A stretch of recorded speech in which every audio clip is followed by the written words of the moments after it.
देखिए, सीरियल नीरजा में सासू माँ ने नई नवेली दुल्हन नीरजा को एक टास्क दिया है। यू नो ना, हमारी टीवी की बहुएं कैसी होती है, इनको बस टास्क देने की जरूरत है और ये एकदम अपने बेस्ट फॉर्म में आ जाती हैं। तो टास्क ये है कि शादी के बाद नीरजा को ब्राह्मण भोज जो है वो तैयार करना है। लेकिन क्या है, बहू तो टास्क पूरा करने के मोड में आ गई, ये भूल गई कि टास्क में रोड़े डालने के लिए त्रिशा बैठी है।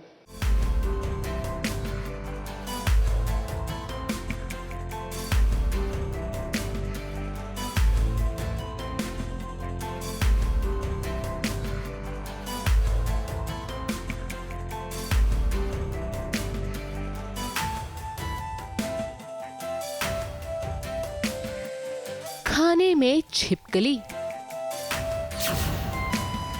इतनी देर की मेहनत पर फिरा पानी। ब्राह्मण भोज का हुआ अनादर। नीरजा पर फिर आई एक नई मुसीबत। एक मुसीबत जाती नहीं कि दूसरी आ जाती है। नीरजा की जिंदगी में जब तक त्रिशा नाम की बला है तो वो भला सुकून की सांस कैसे ले सकती है। अब मौसमी ने नीरजा को इतनी बड़ी चुनौती दी है जिसे वो पार भी कर लेती है, लेकिन त्रिशा ऐसी चाल चलती है कि उसकी सारी मेहनत बेकार हो जाती है। हाँ, बिजॉय का जन्मदिन है और घर में ब्राह्मण भोज है जो हर साल होता है और मैं यानी मौसमी खाना पूरा बनाती हूँ।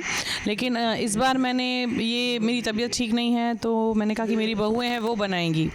तो ये मैंने टास्क, एक चैलेंज दिया नीरजा को कि आज तुम अकेले सबका खाना बनाओ। जबकि मुनमुन बोमा भी है लेकिन मैंने उसको नहीं कहा। और आज उसका कॉलेज भी है, मुझे पता है कि कॉलेज है, एग्ज़ाम है, सारी चीज़ें हैं, उसके साथ इतने सारे लोगों का खाना बनाना उसके लिए पॉसिबल नहीं होगा। पर उसने अबीर के सामने कहा कि मैं ये जिम्मेदारी निभाऊंगी। तो मौसमी को एक मौका मिल गया नीरजा को नीचा दिखाने का अबीर के सामने। नामुमकिन शब्द शायद टीवी सीरियल्स की बहुओं के लिए बना ही नहीं है, क्योंकि चाहे कितनी भी बड़ी मुसीबत क्यों ना हो वो उसे चुटकी में पार कर लेती है। अब देखिए ना कैसे मौसमी के इतने बड़े चैलेंज को नीरजा 1.5 घंटे में ही पूरा कर देती है। और करे भी क्यों ना, क्योंकि उसके इस नई चुनौती में अबीर उसका साथ जो दे रहा है। एक और जहां नीरजा खाना बनाने में लगी हुई है तो वहीं अबीर अपने रोमांस का तड़का लगाते हुए उस पर अपना प्यार लुटा रहा है, जिससे नीरजा टेंशन फ्री होकर समय पर खाना बनाकर अपनी पढ़ाई पूरी करने के लिए कॉलेज के लिए निकल सके। और त्रिशा वहीं पर खड़ी ये सब देखकर जल भुन रही है।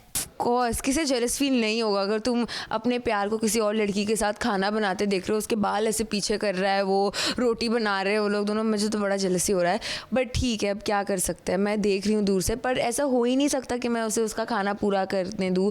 उसने काफ़ी कुछ बना लिया है, काफ़ी हद तक उसका खाना बन गया है, बट पूरा नहीं बना है। जब तक ब्राह्मण खाना देखते नहीं है तब तक चैलेंज पूरा नहीं होगा। तो देखो क्या करती है त्रिशा। मौसमी के ना चाहते हुए भी नीरजा उसकी हर चुनौती को पार कर जाती है और इस बार भी नीरजा अपनी परीक्षा में पास हो जाती है। और नीरजा के इस काबिलियत पर मौसमी को भी विश्वास नहीं होता कि आखिर इतने कम समय में उसने इतना अच्छा और इतना सारा खाना कैसे बना लिया। लेकिन त्रिशा है कि अपने नापाक इरादों से उसके पूरे प्लान पर पानी फेर देती है। ये एक बहुत ही अजीब सी ट्रिक लेकर आती है त्रिशा। त्रिशा स्टोर रूम में जाती है, वहाँ उसे बहुत एक मरी हुई छिपकली मिलती है। वो छिपकली को उठाती है एंड वो खाने में डाल देती है। अब ब्राह्मण्स बीइंग प्योर वेजिटेरियन, वो लोग जैसे ही छिपकली को देखते हैं उठ के बाय बाय से त्रिशा जीत जाती है। वेल, आज जो नीरजा ने कर दिखाया है वो वाकई में काबिले तारीफ है। लेकिन अब सवाल ये है कि जब छिपकली वाला खाना ब्राह्मणों के सामने जाएगा तब सबका क्या रिएक्शन होगा। नीरजा पर कौन सी नई मुसीबतों का पहाड़ टूटेगा, या फिर यहाँ भी कहानी में कोई नया ट्विस्ट आएगा। खैर, जो भी होगा वो देखना काफी दिलचस्प होगा। मुंबई से प्रिया धवड़े के साथ एबीपी न्यूज रिपोर्ट।